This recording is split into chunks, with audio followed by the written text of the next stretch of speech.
Blaenycwm is in an eastern valley on the extreme easterly extent of the South Wales coalfield. Its railway is GWR, although the London North Western, now part of the LMS, had running powers to the colliery. The first train of the day is seen emerging from the tunnel that leads down the valley. Its short four-wheeled stock in maroon livery identifies it as a workers' train. The stock is formed of downgraded classes that formerly would have served both the rural and suburban railway. Often, former six-wheel carriages were converted to four-wheel types. The steeply graded railways of South Wales are rarely modelled, and it was the challenge of building such a line that gave this layout impetus. Blaenycwm, which translated means head of the valley, although fictitious, is carefully placed historically and geographically within the railway network. The colliery own a curve-steward 060 side tank. Similar engines were supplied to the Brecon and Merthyr, Alexandra Docks and the Tirpentoes colliery near Pontypool. The engine is kept busy working the wagons under the screens where the coal is graded prior to loading. The majority of railways in South Wales owed little of their origins to the GWR. Of the early lines, only the South Wales Railway was worked by the GWR. The Vale of Neath, another broad gauge line, was independent, as were the other railways. Most lines came into the GWR fold only at the grouping when their engines were westernized. Empty wagons arriving at the colliery are pulled up the steep gradient easily but noisily by the powerful Churchwood 280 tank. These were some of the most powerful GWR locos. With an extended bunker and an extra pair of carrying wheels, they could cover the longer distances out of South Wales to the Midlands and London. Most coal was for export through the many and large South Wales ports.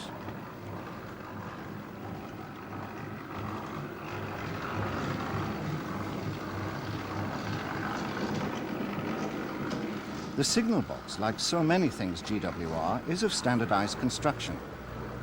Like their engines, there were detail changes over the years, but they always appear distinctly GWR. Railway companies usually had distinctive designs of signal box, and the GWR were not providers of a bracketed walkway enabling easy window cleaning. In South Wales, the valleys run from north to south in relative isolation from one another. They were connected in the south by various lines, and in the north by the head of the valleys lines, connecting with the industrial Midlands of England.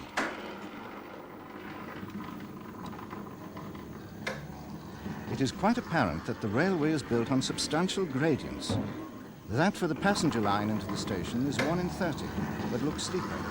The goods line is 1 in 24 as it climbs into the reception sidings.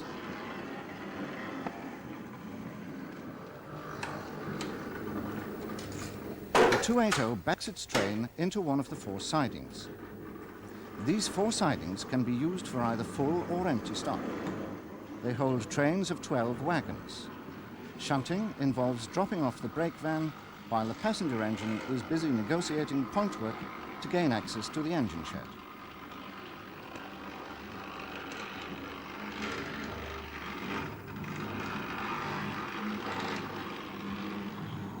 In the station forecourt, a bus awaits the first normal service passenger train. The train is hauled by a 5600 062 tank, number 5605. It is hauling 3 clear-story carriages in the fully lined-out brown and cream livery. This handsome scheme was dropped with the advent of flush-panelled stock. The painting of panelled stock in a simple 2-colour livery made them look shabby.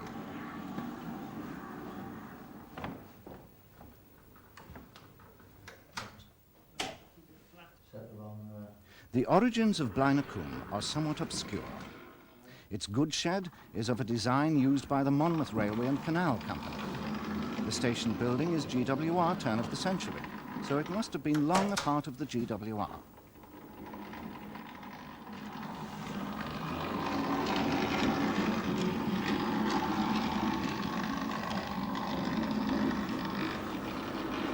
The valleys were synonymous with tank engines. Blaenycwm having no turntable, bunker-first working was the norm. Of necessity, it is not a practice to be encouraged. as the driver and fireman both have their backs to signals when attending to the engine. The passenger engine runs around its train and prepares for the first departure from Blaenycwm down the valley for connections with the South Wales main line.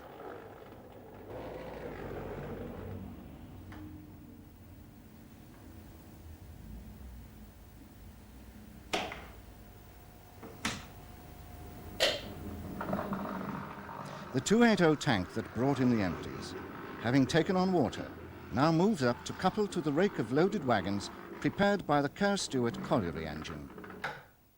Looking along the line of the river, we see the small foundry with its tall chimney. Outside is a crane formed from a large tripod of wooden legs with jib attached. On the right, the wooden engine shed with brick-built offices and workshops has stood there since the opening of the line.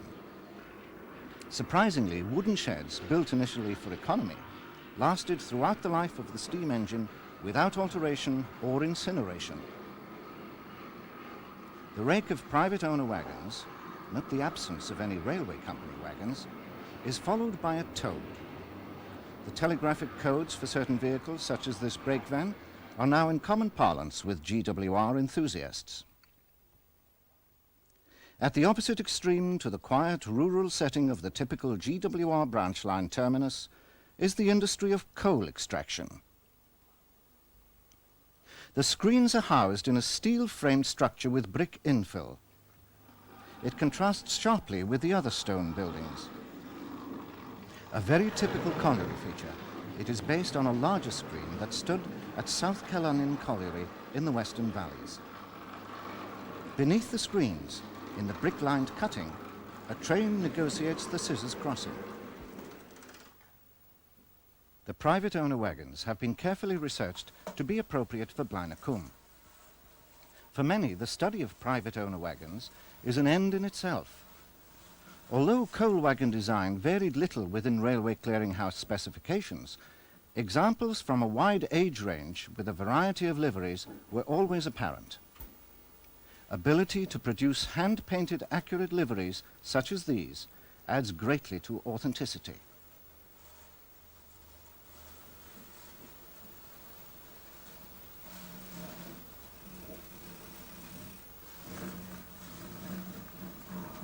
Coal is brought to the surface in small four-wheeled wagons known as drams.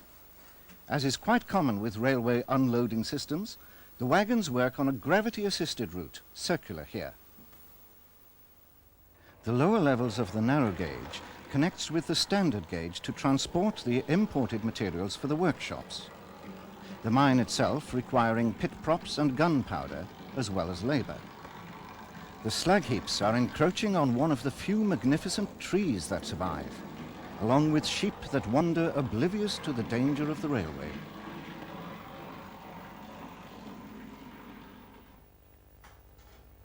The gunpowder van, with its distinctive red diagonal cross on the door, is a covered iron van known by the telegraphic code as a mink, thus the term iron mink. These vans were lined with lead, and a pair of special nail-less boots hung up inside the doors to be worn when working inside the van to further reduce the possibility of sparks igniting the explosives. The scene is dominated by the head frame. Built from timber, as early examples were, it stands some 50 feet tall. Basically a wooden trestle, it carries the wheels, known as sheaves, that carry the cables attached to the cages or lifts that descend and ascend the pit shaft. Notice the creeper connecting the pit head level of these narrow gauge workings with the lower level where arrivals of gunpowder and pit props are dealt with.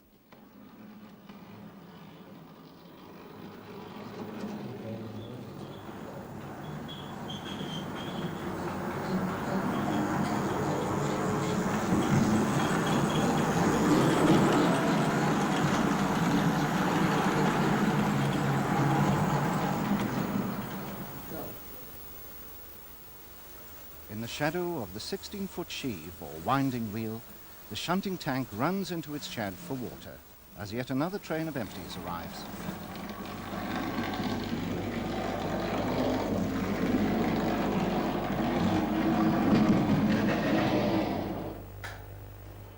This train is headed by an 080 goods engine in LMS livery, but was formerly an LNWR loco.